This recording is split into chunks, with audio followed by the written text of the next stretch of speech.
This is a big week for Weird Python poop news. On Monday, we told you about a new study showing that Burmese pythons can digest bones. And today, we've got news from the same authors of another study showing just how they do it. The researchers dissected Burmese pythons shortly after feeding them to see how their insides were dealing with those bones. And they found that their intestines had special cells that secrete acids and enzymes capable of breaking down bone calcium. Now, most predators, when they eat prey animals, don't really want the bones. They either spit them out or pass them through their digestive systems undigested. But pythons, being the super efficient snakes that they are, extract every possible nutrient from their meals, even the ones in the bones. And to do that, their guts have to change.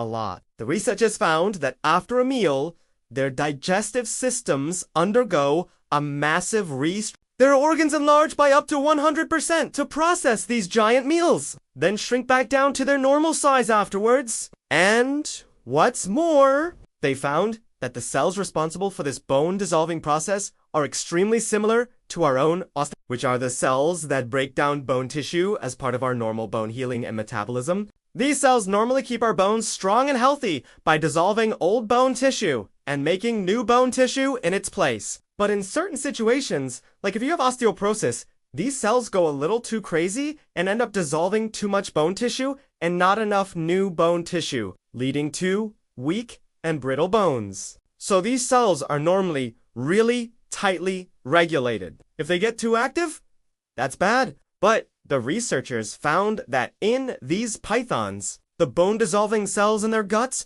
get way more active after they eat a meal. And unlike your typical bone cell, they actually get bigger and live longer the more they're used, which is how the python is able to keep extracting nutrients from those bones for weeks at a time. So studying these cells could help us understand how to treat osteoporosis, or even help us figure out ways to make human bones heal faster, or even change the way our bodies process bone and absorb its nutrients. Basically, these super adaptable snake guts might hold the key to all sorts of future medical advances. And to be honest, if I were a betting person, I would bet that this is only the beginning of this week's Weird Python Poop news. Stay tuned to find out why.